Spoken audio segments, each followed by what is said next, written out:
And Mr. Bach, your client is dressed appropriately for court, but he's late for court. Just my ride was late. No, here's the thing. It's you who are late. You can't blame it on your ride because your ride is not seeking probation from the court. You understand? All right. The court is calling 1 CR 99738 versus Demetra Lavallee. Could our parties announce for the record for the state? Marcus Sanders. The defense? Charles Clark, Mr. Lavallee. And are you Mr. Lavallee? Yes, ma'am. All right. Don't be late for court again. You understand? Yes, ma'am. And don't be late when you're reporting to probation. Yes, ma'am. All right. We're here for sentencing. On May 31st, the defendant entered a plea of no contest, applied for deferred adjudication. The repeater count was waived. We were actually here for sentencing on September 29th, but the defendant had a medical emergency. So we're here today. Mr. Lavallee, are you feeling better today? Yes, ma'am. And you're ready to proceed? Yes, ma'am. All right. Have both parties had a chance to review the PSI report? State? Yes. Oh, sorry, Your Honor. Yeah. Defense? Yes. All right. Any objections to the PSI report? State? None from the state. Defense? No, Judge. All right. Anything you wish to say on behalf of your client? I wanted to point out that since the date of the plea, he has paid the restitution in full up front. Not in full. Well, the $2,000. It's $2,600. But he paid he owes $600, so he paid $2,000 of the $2,600, which, as the court can see from the plea bargain paperwork, was part of the conditional plea that we took. I believe he's an excellent candidate. He will do well on deferred, and I ask that you follow the plea bargain. All right. So, Mr. Lavallee, you had entered a plea bargain agreement with the state, but that plea bargain was changed. So that plea bargain was changed to the state is recommending deferred adjudication and no longer opposed to your application. Did you understand if the court were to grant your application for deferred adjudication, if for any reason your deferred adjudication were revoked, the court could find you guilty and sentence you up to life in prison and up to a $10,000 fine? Yes, ma'am. So do you wish to proceed with this new plea bargain agreement in which the state is recommending that you receive deferred adjudication? Yes, ma'am. And state, did you understand that to be the new plea bargain agreement that's been reached with the defendant? Yes, Your Honor. The only thing that I think maybe we need to update on the paperwork is since he paid $2,000 up front, I don't want him, I guess, it to be ordered that he has. Oh, I will make sure that that is taken care of. And defense, Yes. do you understand that that's the new agreement and you're in agreement with the state recommending deferred adjudication for your I client? do, and I am.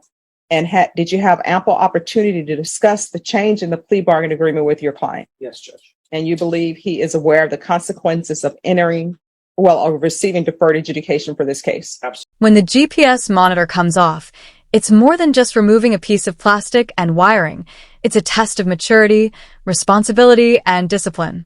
The judge likened it to a moment every parent dreads, watching your child leave home for college.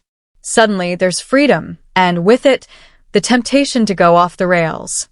But the warning was clear. Don't do crazy things. The young man in question had done everything right, And do you agree, or are you in agreement that he is doing this freely and voluntarily? Yes.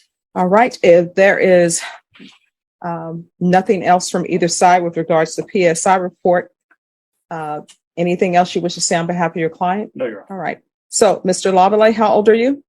27. All right. So what are you doing with your life? I'm working right now. Doing what? Car washing. Oh, is that fine?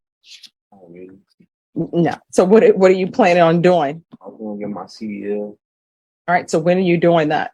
I'm going to start a CDL school as soon as I get my monitor on. Okay. All right. And with regards to the monitor, state? Judge, we hadn't considered it. He hasn't picked up any new offenses, so we have no objection to removing. Okay. All right. CDL requires a license. Sometimes when you have certain charges that may impact your ability to get certain occupations that require a license. So you probably want to discuss with your attorney and look into that before you start spending money for that. You understand? Do you have any children? Yes, ma'am. Age? I got a 3-year-old daughter. All right. That's the only one. Yes, ma'am. And where is she? She at daycare right now. Daycare is expensive. Yes, ma'am. So how often do you see her? Maybe like twice a week. Weekends. So where does she live? Where is her primary residence? Stay with my mom. Okay. All righty. This is what the court is. And I'm sorry, one last thing. Where are you living? My mom. Okay. All right. This is what the court is going to do. The court is going to follow your agreement, sentence you to 4 years deferred adjudication. There's to be restitution of $600 to Gilbert Diaz. There's to be no contact with Gilbert Diaz and Gilbert Estrada. There's to be regular reporting by Zoom or in person. Proof of employment within 30 days. There's to be no employment as a home health care provider or with minors. 120 hours of community service restitution. 40 of those hours will be waived if you provide proof of the COVID vaccination. Court is not requiring you to get the COVID vaccination, but if you do, 40 of those hours will be waived. The court is aware of your medical issues. So if you're unable to do the COVID vaccination because of your medical issues, then the 120 hours will be waived completely once you complete parenting classes. And there's to be regular UA. Probation. Is there anything else that he needs? Yes, we'll do field visits one time per month for 3 months. If there are no issues, then we can do away with the field visits. Is there anything else? Would you consider setting his supervisory fees at the statutory minimum? Yes. And then there'll be removal of GPS. All right, Mr. Lavallee, is there anything else you need from the court in order to be successful? You know. All right.